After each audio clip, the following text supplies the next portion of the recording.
كانت منى بتسأل حضرتك قبل الفاصل عن حضرتك توقفت عند الذكر والرجل، وانا بتغيظني مقوله انه يتقال ست بمليون راجل او ب100 راجل. صح. هي الست ضعيفه؟ ما ممكن احيانا تبقى قويه. لا خالص. بص حضرتك، هو ذكر في القرآن كلمتين اتقالوا، بس عندما ذكر الله الذكر بيذكر جنس، يعني عكس ذكر انثى، النوع.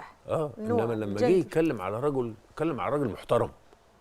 رجال صدقوا ما عهدوا الله عليه. أيوة. رجال لا تلهيهم تجاره ولا بيع. اما بيقول كلمه رجل ربنا ما بيتكلمش على انه جنس، بيتكلم صفة. على صفه. انا كان عندي واحد جالي يا صدري وحموت والحقني شاب 27 سنه. من اول لحظه تحس انه هستيريا، يعني ما عندوش حاجه. فانا بعد ما كشفت عليه وتاكدت ان ما عندوش حاجه، قلت في حاجه مضايقاك؟ راح معيط. فبقول له ايه اللي مضايقك؟ قال لي ابويا عايز يطلقني. ابويا عايز يطلقني؟ ده تعبير قوي جدا. ابويا عايز يطلقني، اطلق مراتي. فقلت له بص يا ابني، انا ما بشتغلش دكتور، انا بشتغل حكيم، ابعت لي ابوك. تاني يوم الممرض دخل قال لي في واحد كذا كذا كذا بيقول ابو كذا. قلت له طلع لي الكارت، طلع هو. دخل الراجل محترم جدا، مستشار. فقلت له بص حضرتك، انا هسالك كذا سؤال واجابتهم نحدد هنعمل ايه. ما قلتلوش لا ابنك ولا اي حاجه. مين اللي دافع المهر؟ قال لي انا. مين اللي عمل الفرح؟ قال لي انا. مين اللي جاب الشقه؟ قال لي انا. قلت له مين اللي بيصرف شهريا؟ قال لي انا. قلت له طلقه. قلت له طلقه، انت ما عملتش راجل، انت عملت ذكر. والفرق شتان. قال لي ما عملش لولادك كده؟ قلت له عملت الاولانيين، بس اديله قرش بعد ما اتجوز بهينه قدام مراته. اجيب له لحمه، اجيب له فاكهه، اجيب له حاجه ابنه بيحبها. انما فلوس انت بتهين. ابنك مرتبه قد ايه؟ اسمعي بقى الكلمه، 14,000 جنيه. قال لي بيتعشى بيهم بره. طب قلت له طلقه. قلت له طلقه. ده انت ما عملتش راجل، انت عملت ذكر. الحادثه دي لما قلتها قبل كده في الاعلام عملت ضجه كبيره جدا جدا. فهو الراجل قال لي لا لك حق. الولد بعدها ب3 شهور جه بس ايدي، والله. ايه اللي حصل؟ غيرنا حياته. قال لي انا اتغيرت تماما. انا كان فعلا مرتبي بنزل، انا مستهتر، كنت باخد مراتي وعشيه بره ونخرج ونسافر مش عارف ايه، معاه فلوس. ابوه طبعا مقتدر، ابوه مقتدر وبيحبه، بس ما انا احب ابني بس ما بوظلوش حياته.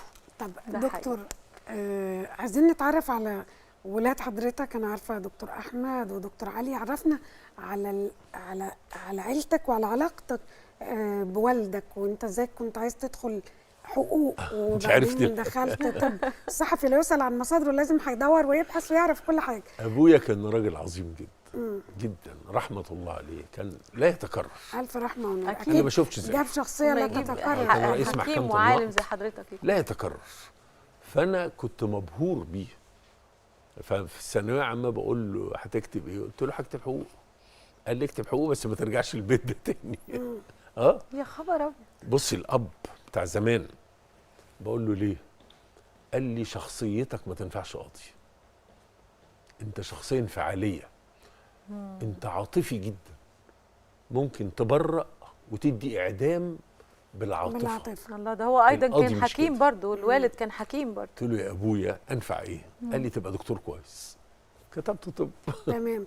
طب حضرتك غير اتجاه حياتي خالص يعني. حضرتك تدخلت بقى للدكتور احمد والدكتور علي ان هم يدخلوا طب، ولا ده كان حبا منهم بقى؟ ان لا هم اللي قالوا. جينات لا يمكن الطب جواهم. لا اجبر انسان على اختيار مستقبله.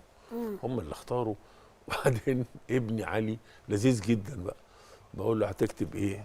نغير بقى. قال لي اللي تعرفه احسن من اللي ما تعرفوش. طول النهار سامع من حضرتك. قال لي تعرف، خلاص عرفنا كليه وعرفنا. وبعدين بقدر اساعدهم بسهوله جدا، اختار لهم مصادر مذاكرتهم، ذاكر هنا. فطبعا دي اسهل كتير جدا. الجينات طبعا لها دور كبير جدا في عمل الانسان. انا ليا يعني مجلد قد كده كاتبه على الجينات. طبعا لو قلته على الهوا هأهاجم هجوم شديد جدا، لان انا احساسي ان المجتمع، اضافه المجتمع ليا قليله قوي قوي. وعندي ادله من القران ومن الحديث ومن الدنيا ان الجينات اقوى، اقوى حاجه.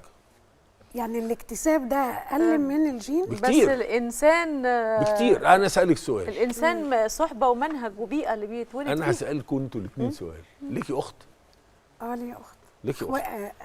ليكي اخت؟ اخوات. الاب الحمد واحد لله. والام واحده والاكل واحد والبيت واحد والمدرسه واحده ومختلفين تماما. ده حقيقي.